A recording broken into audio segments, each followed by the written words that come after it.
Well, I guess Hayden. So we're going to take Hayden up there. Hey, if you have your Bible with you this morning, or you want to do it online, whatever you want to do it there, we need you to turn to 1 Peter chapter 5. 1 Peter chapter 5. Jamie, I noticed, I want to make this announcement. Hey, if you've forgotten, we do put the services online. Now, if you go to YouTube and you put in Lighthouse Community Church, make sure you put Mike. I didn't know there was so many Lighthouse Community Churches. There's a bunch of them. Yeah, if you put in Martinsville or Pastor Mike Shank or whatever, and don't just put Pastor Mike, there's another one of those guys. So you got to be pretty specific. But anyway, we're getting better. The first early ones, I was all over the place over there, and I was supposed to stay in it. And so it's not perfect, but each one's getting better because Patty's in charge now. So you can go there and see those messages you may have missed if you're out of town or not feeling well. That's pretty current too, I believe. So you can get on there and check that out. Okay? So, all right.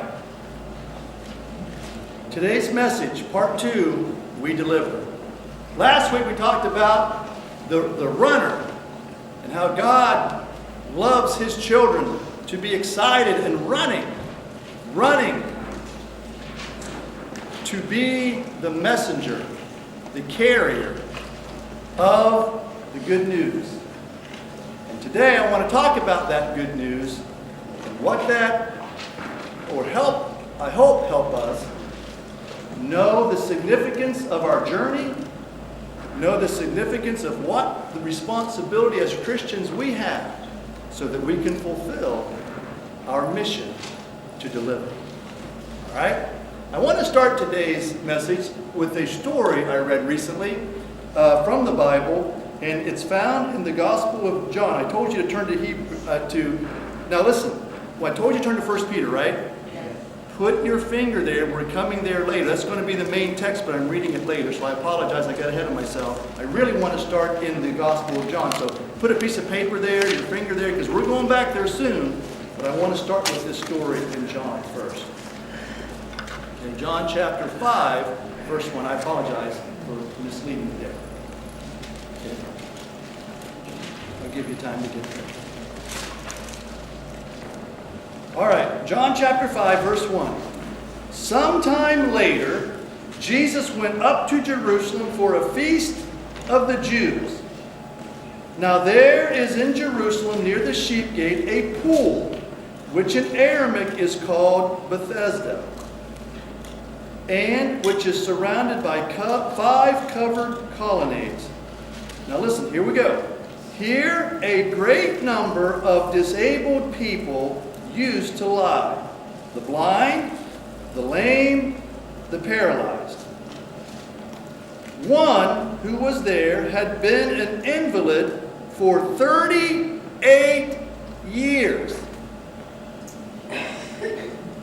Okay? We get a stomach ache, a headache. Oh, Lord, make this go away. 5 minutes, I'm done with this. Get rid of it. I never had one of these before. This week, I experienced the joy of an abscessed tooth. I never had one of those. Monday, I knew something was wrong. My wife will tell you, I don't go to the doctor, I don't do stuff. I'll get better. I want to tell you, by Monday evening, I was calling the dentist. It hurt. It was bad. This guy had been waiting 38 years. Man, listen. When Jesus saw him lying there and learned that he had been in this condition for a long time, he said, wait.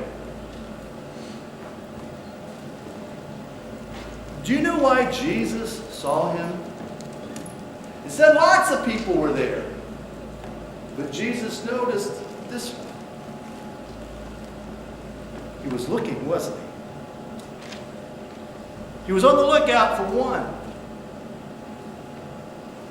that he could reach out to and make a difference that day. That day, the one chosen was this man who had been an invalid for 38 years. Now Jesus said to him, this is the funniest thing, you've been waiting 38 years, here's Jesus, the smartest, wisest, most powerful man in the world, says this brilliant question: do you want to get well? No thanks. It's been 38 years. I can wait another day. What's the big deal? Do you want to get well? I used to think that was, what is Jesus thinking kind of question. But now, I've been around a few years. And I recognize, do you know there are people who really aren't well? Whether physically, or spiritually, or mentally. And you would think the one thing in life they would want is to get well. And yet, they're content. They're content in their misery. Whether it's because they get attention, oh, look at that poor guy, and oh, looky there, and oh, whatever the reason might be, or I'm just not able to get better, I'm just, don't worry about me, and they just are content in their not wellness. And so now I think, well, Jesus, that seemed like a crazy question, but you know what? It's a serious question. And as you and I embrace the delivery mentality, we're going to come across people who aren't well. And you're going to notice that some of them are just fine, not well. It's amazing. But our mission is to find the ones, and when you find them and God has placed you in their life and you survey the situation and you ask them the question, do you really want to get well? Because I want to tell you something. There's a price you pay to get well. Because when you're an invalid and you're laying there for 38 years, someone else's job to take care of you, someone else's job to bring you the food, someone else's job to go make a living and take it, it's someone else. But when you get well, now it's your responsibility. And so this guy knew there's going to be a price to pay. And Jesus knew the same. And so Jesus says, do you really want to get well? I like his response. Sir, I have no one to help me into the pool when the water is stirred. While I am trying to get in, someone else goes down ahead of me. This is an interesting thing. I don't know the whole background of this. I've heard it a few times. But the background of this story is something like this. This pool, when it was stirred occasionally, the first one in was the only one that got the help. It wasn't for everybody. First one in gets the help. So this guy is saying, Lord, I've wanted to get better, but no one's ever, in 38 years, not one person said, hey, I noticed this guy's been here a few days. Why don't we, when the thing gets stirred up, why don't we rush him down there and throw him in there? No one. No one. Question. Who in our life today, do we know anyone who's not well physically, emotionally, spiritually? And they've been laying there for 38 years, and boy, they're just in bad shape. It's a shame about that person. Boy, I wonder how that person, and boy, I hope they ever get better someday. But no one is coming to their side and trying to get them to the place of healing. No one, not one, no one has helped me. But today that's about to change. Then Jesus said to him, get up. Pick up your mat and walk. At once, the man was cured. He picked up his mat.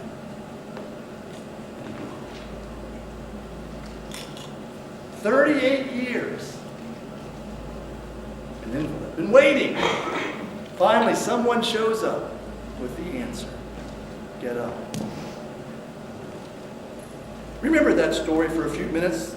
I'll give you the main purpose of that story in about 3 points. In your message notes, that day Jesus was the messenger. He knew he was on a mission to get to that man who had been an invalid 38 years. And when he got there, he delivered the package. Here's what I want you to know today. In your message notes, I hope you have them ready to go. Number 1, each runner runs with someone's treasure. When Jesus showed up on the scene that day, the treasure that he was carrying for that man was his healing, and Jesus was delivering the package. It was that man's treasure. We heard from our accountant this week. You got your taxes done. Come pick up your... We're actually getting a refund. Doesn't matter how much. We're excited we're getting a refund. I want to tell you something. I'm going to start watching for the mailman. You know why? Because one of these days, however long it takes the government, even this sequester, I hope they still have guys writing checks. I hope they still have that. And that mailman's going to bring my treasure.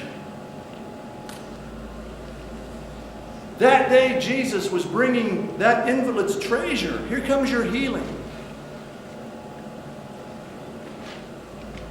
And today's message is simple. We're all in the delivery business.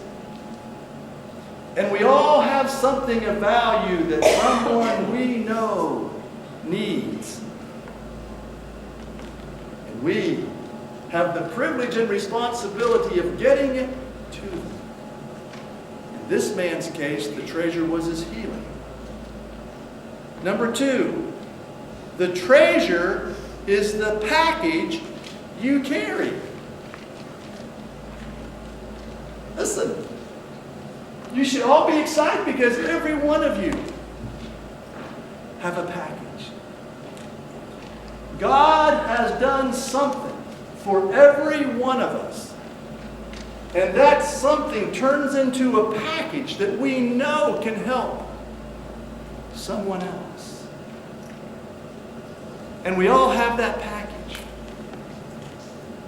And it's our mission, it's our calling, it's our joy and privilege to get that package to the ones who are waiting and anticipating.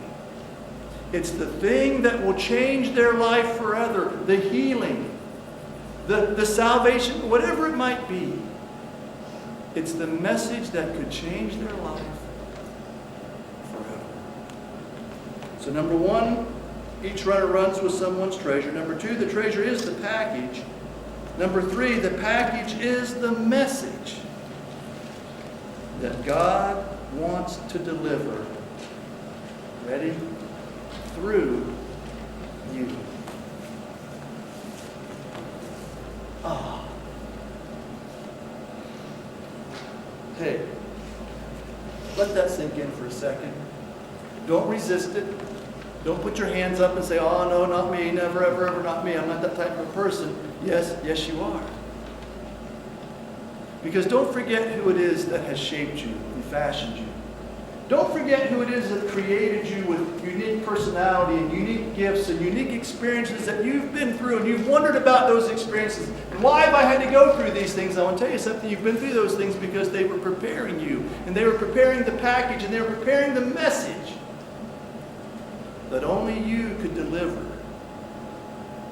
to someone someday who needs just what you have. You are the one that God wants to speak through. What a great privilege. Number 4, here's where the story comes back. The message is this, simple. It's the good news. I don't know why such good news is so abandoned. Let's get rid of the good. I don't understand that, but I'm not going to focus on that day, but I'm going to focus on this. God's message is good news. And here's the good news. It's this simple. Ready? This is the message. God cares. God cares.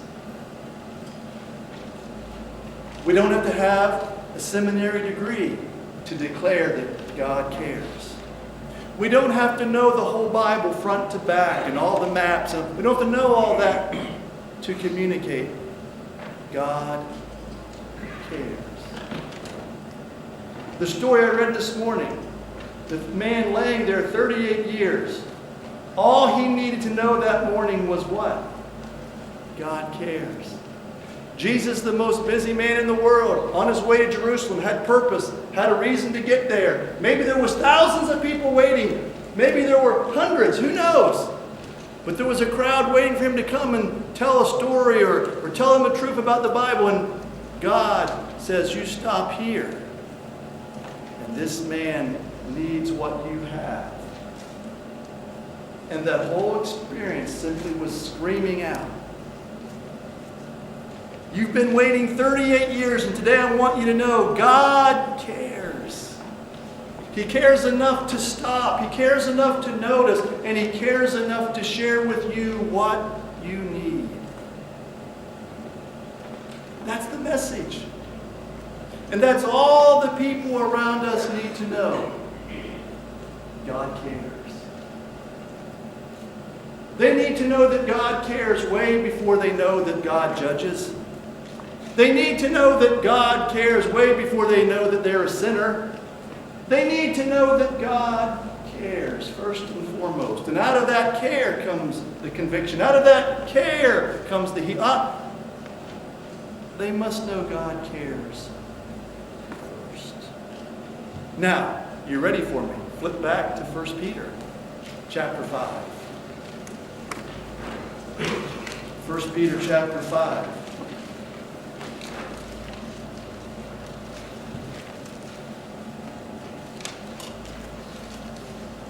Cast all your anxiety on Him, God. Why? Say it with me. Because He cares. You can almost just stop right there and breathe that in today. And you ever had one of those days? Does anyone care? Does anyone even know what's going on? Does anyone even know what's happening to me? God knows. And He cares.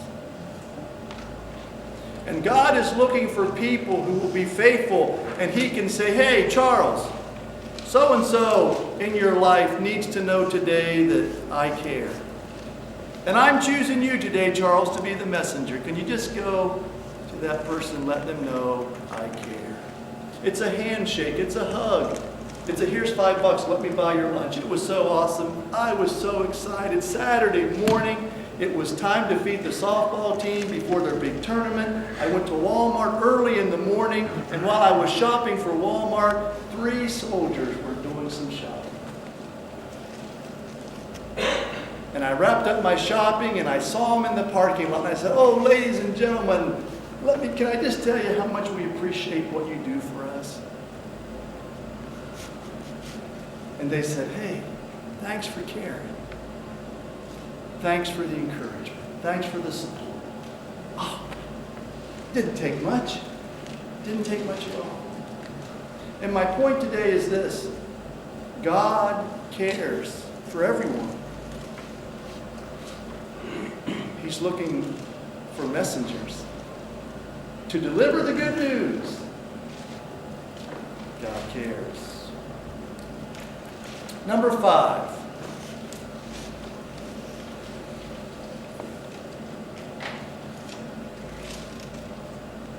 We know that God cares. Now, we must care. God did an amazing thing. He sent His Son Jesus to die on the cross to demonstrate His care. How much more vivid can it get? I care enough to die for you. How much more vivid can that get? I care enough for you spiritually. I'm willing to die on the cross. I'll shed out my blood. I'll take the beating. I'll take the abuse, and I'll die for you. That's how much I care for you spiritually. Every place He went, leprosy, blind, lame, healing. People caught right in the middle of sinning, you're forgiven. His life was committed to showing care. Every aspect of life, spiritual, emotionally, physically. And then He chose man and said, go. And now it's our responsibility to spread that good news. And so Jesus has entrusted these packages to our care so that we can demonstrate. And so today, number 5, we must care. Now ready? Everyone cares. Don't get me wrong. We all care, don't we? But we have to care enough to really care. Here we go. Are you ready to care with me today? Here we go. C. I took 2 weeks off from an acrostic. I was getting shaky. I had to get back to an acrostic. C. Do you care enough to commit? Do you care enough to commit? Here's what I'm asking you today. When Jesus chose those first disciples, they were fishermen, tax collectors, all that they were. And he asked them to leave that and to come and follow him. And I want to tell you something that boils down to this. I hope I'm not wrong on this. I believe I'm 100% right. He was asking them to come and learn how to care. And Jesus was teaching them all those years, 3 of them. Here's how you care. You humble yourself. You help them. You go where no one else will go. You do what no one else will do. Care. And he was asking them to commit to that lifestyle. Today, Jesus is looking for people who will commit to care.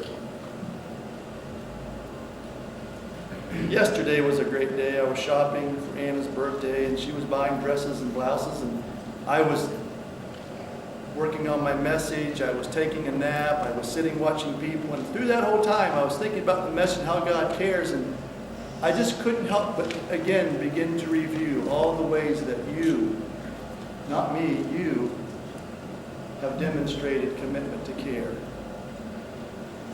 I should save this speech for downstairs for our luncheon, but this weekend, it's just a demonstration we care. Maybe you've not been blessed with material things, and we have a few extra. We'd like to show how much God cares. Come and get it at our closet. Every Sunday afternoon, we demonstrate, kids, we love you. Come to the church, come to Mike's house, and we'll give you some food. We'll play a few games, and we'll share a simple message about God and let you know we care about your spiritual life. Today at 1:30, David Benson, representing Lighthouse Community Church, representing his God. Whoever joins him today will be there demonstrating how much God cares.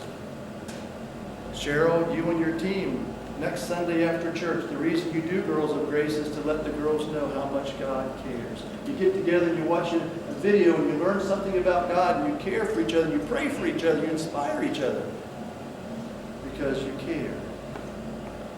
Now, we've changed our schedule a little bit, but Man Up needs, one, to take care of some of the physical needs in the church. But I tell you, I wish you could have been there Thursday night. There was just 4 of us. But I want to tell you something. The 4 of us began to talk to each other about encouragement, and how we encourage each other, and why men need to encourage each other. And it was awesome. And the reason we do that is because we want these men to know that God cares. You mentioned it, didn't you, Linda? This summer, June 10th, 5 days, we'll open our doors, and inside this building will be you. And you'll be smiling and caring. And families and children will know that somewhere in this community, someone cares enough to hurry home from work, grill up some hot dogs and hamburgers, and bake an amazing display of cupcakes or cake or something, and there'll be treats, and there'll be teachers and songs and hugs and smiles. And they'll know someone cares. It won't be long. Unfortunately, honey, October will roll around. It'll start getting cool again, but in October, there'll be another opportunity at our fall festival. They'll close down the streets. The city does that for us and says, hey, take the whole street, set up all you want, and let the kids and families come and let them know how much God cares. Our college kids got a package last month. I'm telling you, you would think it was Christmas times 10. The response we got from those students was unbelievable, how much they appreciated chocolate. And that's really all it was. It was just chocolate. But they thought it was the greatest thing in the world that someone bothered them. Someone was thinking of them. Someone cared. Every opportunity we get, we try to show our soldiers. This opportunity was meant to be for college kids, but why not our servicemen? At Christmas time, we try to send a package to them. All I'm saying is I'm so proud of our church because we're not the biggest church in town or in the world or maybe anywhere. But no one can fault us for caring. At the schools, we try to provide supplies at the beginning of the year for the teachers and students. We haven't been able to reach everyone yet, but we're making a pretty good impact on the football team, the baseball team, the softball team, the track team, soon to be the band. We're going to get something going for the band. Let's see. Something. And we're just wanting students to know we care. We're not satisfied 2 years ago when they said, we're going to have another meeting to see what we can do at the high school. I didn't go to the meeting. We came here and built a youth room. And we began to look for ways that we could reach out to the students. And you guys have supported that unbelievably. And the kids know someone cares. That's pretty good for a church who's been around for 7 years. Pretty good for a church who, when Cheryl and Mike showed up, we didn't know who was going to be there. Maybe no one, just us and our 2 kids. And over 7 years, people like you have shown up with hearts of compassion. And what can we do to help and show care? I'm very proud of you for that. God is too. And so we're going to keep looking for ways to care. Whether it's a storm, a superstorm that blows through New Jersey and one small church packs up a truckload of supplies. Gets it there. Care. That's a commitment. Now, I have a confession to make. We make a commitment at RIM too, don't we? Christmas, Easter, Thanksgiving, they always get a meal. And Tracy told the same thing I did. I woke up a couple days after Easter and I forgot. We didn't do the RIM Easter dinner. But Aunt Ruth said, don't worry, Mike, we'll do a spring luncheon for them. So we're not going to forget them. We'll get through the clothes closet, and then we'll find a time. We'll get them a luncheon. We won't forget. But for 5-6 years, we've been faithful. Easter, Christmas, Thanksgiving, a meal just to show that someone cares. Remember our shoes, Samaritan's Purse? We send the shoes. We send the shoe boxes. Listen. God cares. It's great to be in a place where we're free to demonstrate that care. And I put this verse up. It's not a verse, it's a quote. Saint Francis of Assisi, who none of us in this room have heard of, but I want to give credit where credit is due. No one cares how much you know until they know how much you care. See, that's the problem. Some of us go bombarding. We've got an amazing message. You need to know this, and this is what's wrong, and this is what will make it right. We've got the big message. We go plowing in there with a bunch of stuff to fix, and all that stuff just goes over their head because they don't know how much you care first. It makes it sound like your message is more important than me, and it makes it seem like you're right and I'm wrong, and none of that matters until I know how much you care. You never know how long it will take. But you better show care way before you share the message, because care must come first. So, are you committed to be a carer? I believe you are. You wouldn't be here. And you've demonstrated that these years. There's more to come. Stay committed. Secondly, not only do you have to be committed to care, your care has to be at a level that causes you to act. You got to respond, don't you? Remember the guy said, for 38 years I've sat here and no one has helped me. I imagine everybody there said, oh, the poor guy, he didn't get there in time again. Maybe next time. I guarantee you everyone cared. Everyone felt sorry. Everyone had compassion. But who took time and who raised their level of care enough to act? Action. This quote has been around many years, and I tried to trace it back to give it to the proper person, and I think I traced it back to Teddy Roosevelt, I think. So Teddy, I'm giving you the credit today, whether you deserve it or not. No?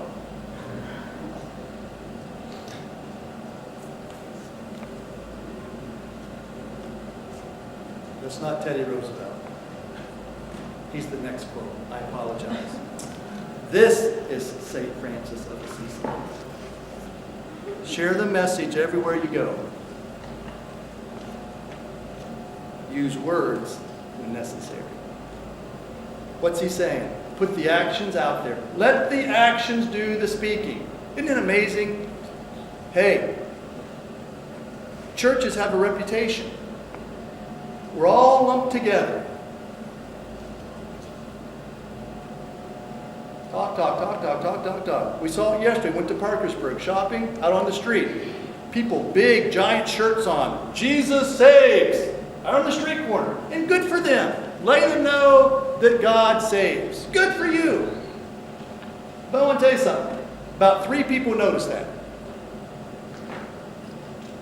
Because if you don't have an opportunity to show how much you care first, that message, they're just laughing at it.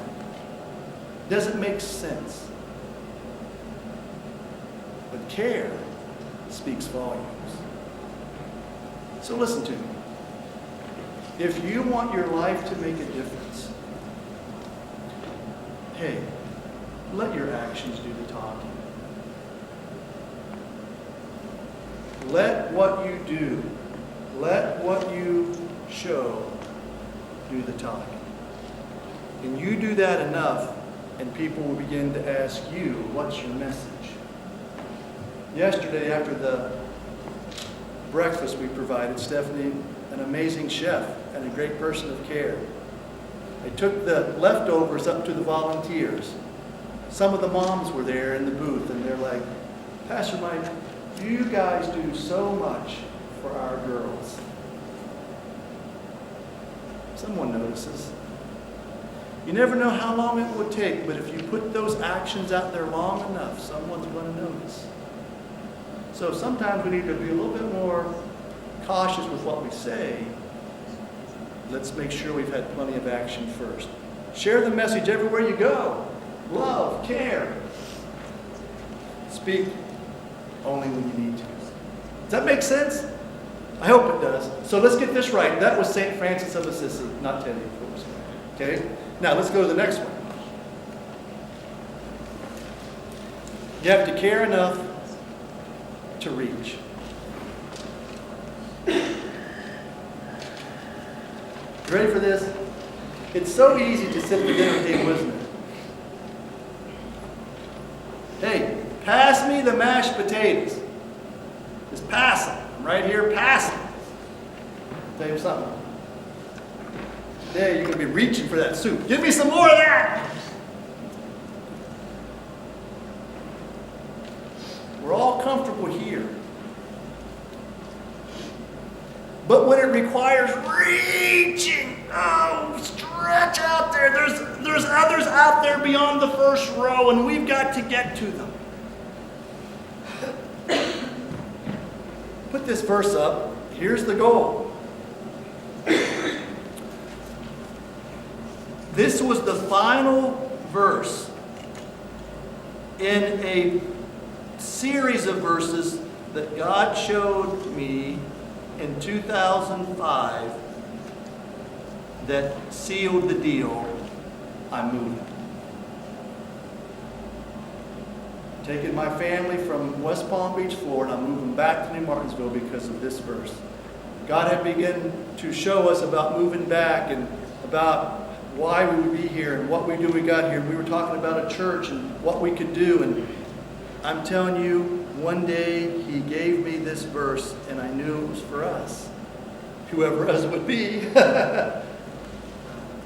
For this is what the Lord has commanded us. I have made you a light for the Gentiles, that you may bring salvation to the ends of the earth. We want to make a difference inside these walls, and I believe we have. We want to make a difference in our community, and we strive every day through the clothes closet, through the schools, through whatever it might be. We strive every day. But I just want you to know that as much as we care about the nursing home and the RIM facility and the schools, we know that in God's kingdom there are no borders. And that's why we were happy to rally and help our Christian friends in New Jersey. And that's why we've been excited when we were able to help a little bit send the Bensons to Honduras. And we've been able to help so-and-so go to China. And we helped these two guys before there was a third go to Peru. And didn't it make a difference, guys? It makes a difference. And so listen, our goal is to reach the world, but listen, let's roll that in a second. What's your vision? How much are we willing to stretch and to reach? And it's not comfortable anymore. It's not natural. It's beyond comfort. It's beyond, and we're still reaching. Sometimes that's just reaching to a person that no one else wants to reach to and no one understands, and we have to reach that person or that group of people. Reach. You may bring salvation to the ends of the earth. Hey, reach! Reach out locally, absolutely. And we're going to, and we're going to keep that up. But reach beyond your comfort zone, whatever that means. Maybe that for you is just reaching out to someone at work. Maybe for you that's just reaching out across the yard to your neighbor. Reach. Care enough to commit, care enough to act, care enough to reach. Last but not least, E. It's why we do what we do. Exalt Him. Everything we do, it's